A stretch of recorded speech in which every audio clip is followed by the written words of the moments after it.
welcome, dear students, to our seminar, Advanced Solar Cell Processing. I'm Martin Heinrich, and I just want to give you like a short introduction about myself. So I studied physics in 2004 at the Technical University of Berlin, and I was focusing on semiconductor physics and theoretical physics. During my time there, I did an exchange year at the Duke University in the USA, where I was focusing on nonlinear dynamics. And in the year following, I went to Singapore, to the National University of Singapore, to the Solar Energy Research Institute of Singapore, where I started my PhD on laser chemical processing. So laser chemical processing, that is using a laser and some chemicals to dope the silicon wafer, to dope the solar cell, to get nice contacts, passivated contacts. It was like a kind of first type of passivated contacts. During my time at CERS, I also did an exchange year back to Germany. So I came to Fraunhofer ISE. At Fraunhofer ISE, I was focusing a bit more on the metallization. So, for example, light-induced plating. And then I went back to Singapore to finish my degree. After my degree, I did a short stint at Fraunhofer ISE as well, where I was looking a bit more into image processing, especially of the metallization parts. And then afterwards, I joined the University of Freiburg, where I was a coordinator of this study program at first, but I also did a bit of research with a small research group, where I was continuing my work on passivated contacts. After that time, in 2017, I went to Fraunhofer ISE again, where I'm leading a small team in module technology. So here we are looking at different encapsulation techniques of modules, new applications for modules, the integration of modules and other concepts, or very high efficiency type of modules. All right, so that's about myself. So now let's go into the course. So first, you will present a topic, which I will show you, like a few topics for your choice, and you present on that topic during the campus phase. There's also an alternative, so you can team up with one of your classmates, course-mates, and you can present together on this topic.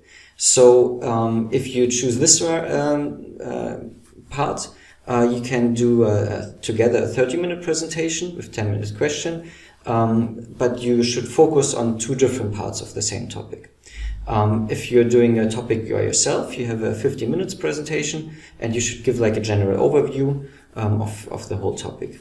So for in any case, you don't have to do any handout or any paper or anything, and the grading is also only pass and fail. But what I do hope is that you focus on the topics itself, and I will provide a bit of like guiding questions or reference material, but you should really go beyond that and really go deep into your topic. You should even become like an expert in your topic. All right, so now about the time frame. So what I would like to have from you, that the course, when it starts, will be the first week of January, and that at the last day of the first week, you will send me your topic choice. So which topic you want to present. So I hope there's no overlap with your fellow students. If so, I will talk with the respective students and we will adjust it. Then you have time for literature review. So you should really go deep into the literature and start preparing your slides. And in February, on 24th of February, I expect from you to send me the first draft of your presentation. And during that time, we will also schedule like an online meeting where I will, individual online meeting where we'll discuss with you directly about your presentation. You will also present like you will present what you have already, and we will discuss together about the content. And then, last but not least, during the campus phase, March 11th to 15th, you will then also present in front of your fellow students and also listen to the other students' presentations. All right, so now let's look at the topics. So what I have here is the technology readiness levels, like a scale which was developed by NASA. Kind of like adjusting which kind of level your development has. So at level 1, TRL level 1, it's really like a basic research. Some concepts have been developed, but not really started to look into first prototypes. And then at TRL level 9, you're almost into the market. It's really just before that, or even like first companies try it out for mass production. They already have run prototypes, and they start doing it in mass production. So this is the TRL scale. And I ordered the topics according to the TRL scale. The course is called Advanced Solar Cell Processing, but I don't want to focus on processes only. So I also included materials and especially concepts. So this is really like an integral part of solar cells, and many new concepts are developed recently. So what you see here in the color coding, that we have 3 materials as a choice for processing technologies, and the rest of those, let me just count 1, 2, 3, 4, 5, 6, 7 concepts which you can choose. Alright, so let's I'll talk a bit more in detail about these topics. So let's first focus on the materials. Materials, we have 3 topics. The first one is graphene for solar cell application. So graphene is really a 1 atomic layer thin sheet. So it's really like graphene atoms which are only 1 atomic layer thick. So it's a very, very thin, very interesting layer. And this layer has the main or the most prominent or important part about this layer is that it has a very high conductivity. Additionally, it's also very transparent. So it sounds quite interesting as a contact for solar cells. And this has been also researched. Additionally, some other groups have investigated to use it as a solar cell material itself. So that's quite interesting. The second material I have is perovskite solar cells. So perovskite, they became very interesting only recently. Perovskites is a special structure of materials, and with one kind of this material, it was very easily to achieve a high efficiency for solar cells. So usually development of solar cells going to efficiencies, the first experiments start with efficiencies around like 1, 2, 3%, and then slowly over 10, 15, 20 years it managed to get up above 10%, and then another 10, 15, 20 years it managed to get above 20%. So with perovskites, they also started with very, very low efficiencies, below 5%, but within a few years, only 2-3 years, they managed to make solar cells with above 20% efficiency, and that's quite astonishing. So many people are looking into this concept, perovskites, currently, and especially like how to increase the efficiency even further, or how to make them more reliable, since this is also quite a challenge for perovskites as well. So the third topic, we have transparent conductive oxides. So transparent conductive oxides are quite heavily used in the industry already, and also applied for certain type of solar cells quite maturely. Transparent conductive oxides, they are, you see here an example for the screen of your mobile phone. So it's quite mature technology, usually, but for solar cells, it's not that mature yet. For some parts of solar cells, they use transparent conductive oxides. For others, they don't. The main goal with transparent conductive oxides in solar cells is to have like contacts which are passivating and which are not limiting your solar cell efficiency because of shading or anything. So especially on the front side of the solar cell, transparent conductive oxides can perform your collection of carriers and also transport of carriers away from the solar cell. Alright, let's look at the processes. The first process I have here is atomic layer deposition. Atomic layer deposition is a very interesting process for solar cells. Here you have your passivation layer of the solar cell, and one method to put the passivation layer on your solar cell is through atomic layer deposition. And the key part about this process is that you can really deposit single atom layers with each step. So you can very nicely control the thickness of your layer. And this is very interesting for all passivation layers, because you don't want to have them too thick, but you also don't want to have them too thin, so then you don't have any passivation. So that is one way what you can achieve with atomic layer deposition. The second process I have here is ion implantation. Ion implantation is for doping your silicon solar cell. So what you usually do is you have like an oven, you heat up your solar cell almost to the melting point, and then some atoms from the surrounding atmosphere diffuse into your wafer. With ion implantation, you do it a bit differently. You really shoot with ions directly onto the solar cell surface, and you kind of like damage the solar cell surface with that, but you also implement the atoms or the ions into the wafer. And then afterwards you have like a small, like a curing process where you heal out the defects you may have caused. And with this ion implantation, you can really adjust your doping profile very nicely and very precisely. So the next process is roll-to-roll printing. So roll-to-roll printing is also quite mature, applied for many different fields. And for solar cells, it's mainly for organic type solar cells. Here you can really manufacture many, like huge huge amount of solar cells in very short time. So that's a very, very cheap and large scale production method for solar cells. The next topic, the next process I have is light-induced plating. So with light-induced plating, it's a metallization method of your solar cell, and you don't need to have a screen where you squeeze through your metallization onto the solar cell. You don't need to have alignment problems for passivated contacts, and additionally it's also a very nice shape of the finger which you can get from light-induced plating.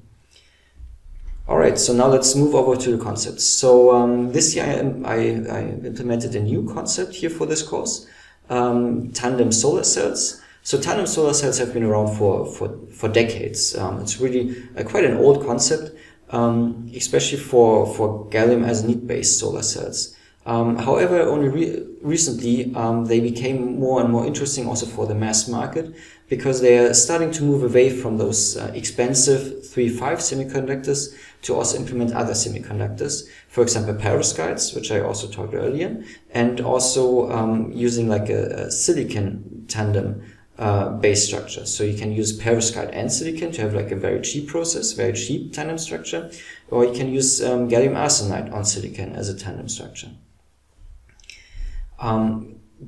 The other concepts I have here are passivated contacts. So passivated contacts is also a very interesting concept and becoming more and more increasingly applied in the mass market even. So what you have here is not a locally contact, but a contact which can potentially cover the whole area of your wafer, of your solar cell, but still you don't have any recombination at this metal semiconductor contact. So what you have here is really a passivating layer, and so it's the concept which are very interesting in this case is like a tunneling oxide which passivates the wafer surface, but the electrons or the holes can tunnel through this layer into your contact. So you still have the carrier collection in place. Alright, so the next concept is more like a module technology concept. It's the shingled cell interconnection. So here you take cells, smaller cells, and what you have usually is like a metallization layer in front of them. And with this metallization layer, you cover parts of the solar cell. So roughly 5 to 7% currently. And what you can try with this shingling is to cover this metallization layer with the next solar cell. So we really see it here in the graphic, that the cells are connected like rooftop shingles, and the connector is between those shingles, and the active area stays for the whole cell. Yeah. The next topic, the next concept I have is curveless wafer manufacturing. This is a very interesting way to increase your wafer output. So usually wafers are sawed, so it's really like a saw which wastes a lot of silicon, and all this waste you have to recycle, you cannot use. So Curveless is trying to deal with that. So what they do is they grow the silicon on top of like a substrate, and then they take off the part which you growed, and then this is then your solar cell. And then they start growing it again, and then you can reuse the substrate all the time, and you can use only this part which you have grown. And this really,